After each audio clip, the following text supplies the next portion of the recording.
Good morning, I'm Maddie Jansen, and this is the podcast of 17 News at Sunrise. It's everything you need to know to start your day in about 15 minutes. Working in the spirit of the Golden Empire, this is 17 News at Sunrise. Good morning. Insufficient evidence. Bakersfield police closed their investigation against Monsignor Craig Harrison, and we see and hear from the embattled priest for the first time since allegations emerged. A killing spree spanning several scenes across Southern California yesterday, including a gas station and a bus. We'll tell you how it started. More than a dozen Marines arrested, taken into custody during a roll call at Camp Pendleton. We'll tell you what they're accused of. This is Friday, July 26, 2019. I'm Maddie Jansen. And I'm Alex Fisher. Thanks for joining us on this finally Friday. And yesterday it was kind of weird because I was sitting at home and it looked like it should be cold outside because kind of that cloud cover was kind of messing with my mind. We still had that humidity. Yeah. I was up in the mountains, of course, once I headed back up to Tehachapi after work. It was a great afternoon with that cloud cover, actually. I think we still hit the triple digits, though. Let's check in with Kevin and see what we're looking ahead to this weekend as well. Well, the cloud cover definitely helped us. We were very close yesterday, but the cloud cover did help us, that tropical moisture. And here's a look at the high. 100 degrees was our Thursday high of the day. Record on that date, 116, and that was set back in 1931. Currently, we've got moisture to the north of us, no moisture to the south of us. So the position of the ridge has shifted just a little bit. So today we'll call for another sunny day. So you get a sunny day, you get a few clouds on another day. So that's a typical situation when we see this tropical moisture off to the east. Now you can see nothing to be found here in the Kern County area right now. 84 degrees on the temperature, 19% on the humidity, and no winds. And as we take a look at the day, mid-80s to start, 96 at noon, and by 3 o'clock you should be right near 102. And then for the mountains, 64 degrees right now, 59% on the humidity with no winds. And as we take a look at the day, starting out into the 60s, 87 at noon. By 3 o'clock, a northwest wind at 14, and we're looking at a temperature right near 89. We'll talk much more about our weekend coming up in just a little bit, but first we'll send it back over to you. All right, thanks, Kevin. Taking you outside for the first time this morning for a look at the 99 near the 7th Standard, and it looks like it's pretty clear on that side of town. We do have one crash on the 99. This is going to be the northbound lanes of the 99 at Stockdale Highway. It looks like a semi crashed there, but it doesn't look like it's going to affect your commute too much. It looks like things are off to the center of off onto the center divider, so that is the good news. And we'll keep you updated if it becomes too much of an issue, especially once they start to tow that truck. But at this time, it's looking pretty good. We'll have another check of your commute coming up in about 15 minutes. The story broke yesterday evening. Bakersfield police announcing it has closed the investigation into accusations of sexual misconduct against beloved Bakersfield priest Monsignor Craig Harrison. Then, for the first time, we heard from Harrison himself. 17's Karen Waugh joins us with what he had to say. In the past 3 months, Monsignor Craig Harrison has been investigated by the Diocese of Fresno, Firefighter Police, Merced Police, and Bakersfield Police on allegations from decades ago. Little has been released about the accusations, and it's unclear how many possible victims have filed reports. These past months, waiting for the truth to be revealed, the false allegations to be refuted, my good name to be restored, have been some of the most difficult and challenging experiences of my life. Monsignor Craig Harrison was extremely emotional as he read a brief statement surrounded by family. I've been defamed, I've been slandered, libeled, and irreparably harmed. In May, Bakersfield police started investigating an allegation of sexual battery that occurred in the early 90s. Now, BPD says the statute of limitations has expired, and even if it hadn't, they did not find sufficient evidence to pursue charges against Harrison. But I realize, too, that the battle's not over. While the case in Bakersfield is closed, the cases in Merced and Firefighter are not. We're absolutely confident that Firefighter, like the other agencies, will close this case and there'll be no charges. While no one has responded to our calls yet, 2 weeks ago, Firefighter Police confirmed their investigation into claims from multiple men was still very active. I can't actually tell you the motives of people, but there's a pattern of monetizing claims against the church. The Merced District Attorney's Office told us over a month ago that while police have completed their investigation, prosecutors are waiting until neighboring law enforcement agencies finish theirs to make a decision on charges. I am not saying that abuse of clergy members does not occur. I've dedicated my life to serving the vulnerable. I've counseled victims of clergy abuse. As for what happens now, I'm hopeful that I will soon be restored as pastor of St. Francis Church, where I believe I can best serve the community I love so much. the Diocese of Fresno released a statement late yesterday afternoon that reads in part, quote, Monsignor Harrison's status will remain the same while Firebaugh Police Department and Merced Police Department investigations continue. The diocese is unable to make further comment at this time. In studio, I'm Karen Hua, 17 News. A killing spree in the Southland is over and the accused gunman is behind bars this morning. It started early yesterday in the San Fernando Valley. At least 6 people were shot, 4 of them killed. Police say the gunman shot and killed his brother and father and hurt his mother. Hours later, he shot and killed his girlfriend and wounded another at a North Hollywood gas station. On the run from there, he attempted to rob someone at an ATM. He then hopped on a bus and shot a 6th person who police say died. He was arrested around 2:30 yesterday afternoon when police spotted him crossing the street. And family and friends gathered to remember 2 people killed in one of 2 double homicides in Bakersfield this week. 30-year-old Destiny Nicole Freeman and 45-year-old Tony Ray Charles Jr. died in a shooting on California Avenue just off Easton Drive late Wednesday night. Yesterday evening, loved ones held a vigil to remember the pair. Bakersfield police are investigating this shooting, and there is no suspect information at this time. More than a dozen Marines are behind bars after being arrested at Camp Pendleton. Military authorities arrested 16 Marines yesterday morning. The Marines are now being held in connection with an alleged human smuggling operation.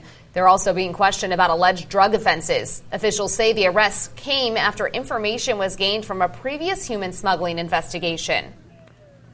Those investigations were ongoing. They identified the identities of these 16 Marines as potentially being associated with or connected with those particular allegations or charges for those first 2 Marines. If this is true, then we as an institution need to work together to fix it. The arrested Marines are in the custody of NCIS investigators. The Marines say no one who was arrested took part in the Southwest Border mission. The search continues this morning for the man who escaped BPD officers after a chase. This is 26-year-old Dion Hodge. He's wanted on several charges, including weapons violations and gang participation. Police say they lost Hodge after a car chase yesterday at Sylvia and Sandra Drives near Plans Park. One patrol car collided with an unmarked car during that pursuit. BPD says Hodge eventually got out of the car and took off running. If you see him or know where he is, call 911 or you can call Secret Witness at 322-4040. A local daycare has been cited after a child there got sick from drinking hand sanitizer. The Department of Social Services says a child was found unsupervised in a hallway at Oaks Children's Center on Campus Drive in Southwest Bakersfield. The child became dizzy and started acting strangely. That's when the child's parents were called, and it was later determined the child had alcohol in his or her system from ingesting hand sanitizer. Social Services cited the facility for lack of supervision and failing to make hand sanitizer inaccessible to children. They sign up for a job many people could never dream of doing, running into burning buildings to save lives. But there's an aspect of the job firefighters do that poses a serious burnout issue. We'll explain. A tragic crash caught on camera. The video of the Central Valley Police Department is releasing in the hopes of preventing future DUI crashes. Plus, what police here in town are doing to curb the tragedies. Drunk driving is a serious problem in Kern County, and it warrants our special attention. That's why Kern Sober Reality is a signature issue for all of us here at 17 News. But it's not just an issue here. A Fresno man accused of killing a father of 5 while severely intoxicated pleaded not guilty recently. The violent crash was caught on video. We need to warn you, the video's graphic and maybe disturbing to some. Kimberly Coloner reports. And the light had just turned from red to green, and he was, as you could see, easing his way into the intersection. So he had no way of seeing what was about to happen. With the signal to go, Sean Milton, a father expecting his 6th child, had absolutely no way of knowing what was on the other side of this white car. Police say it was 22-year-old Gustavo Blanco who got into his car while being drunk, traveled at dangerous speeds, and blew a red light. We've determined that that signal was red for about 4.25 seconds prior to him entering into the intersection against the red signal. This is how long 4.25 seconds feels like. Imagine that light being red for that long, yet still racing through it. Blanco's believed to have been driving 70 miles per hour in a 35 zone. At that speed, things happen pretty quick, especially when you're drunk. 0.08 is the legal limit of blood alcohol content for a driver. The guy police say caused this refused a breathalyzer test, but even 4 hours later, when police got a warrant to test him, investigators say he still blew a 0.15.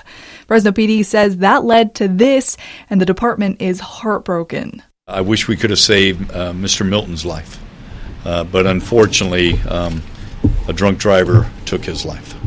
So far this year, Fresno PD has arrested 100 more people driving under the influence, but even so, deaths from DUI crashes are up 67%. We're finding that those individuals that are driving on the streets have a higher alcohol level than perhaps they've had in the past.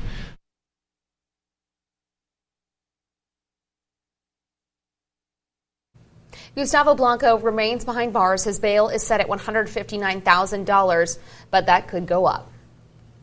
Here in Bakersfield, police are cracking down on people driving under the influence. The department is setting up a checkpoint somewhere in town from 8 p.m. tomorrow through 2 a.m. Saturday. BPD says holding checkpoints is a proven way to reduce DUI-related crashes and announcing them ahead of time deters drunk driving. BPD says in the past 3 years, 26 people have died here in Bakersfield as a result of DUI crashes. Nearly 500 others were hurt. Well, are you raising a family? Where are the best places to do so? We'll tell you the top cities according to a new survey, plus where Bakersfield ranks.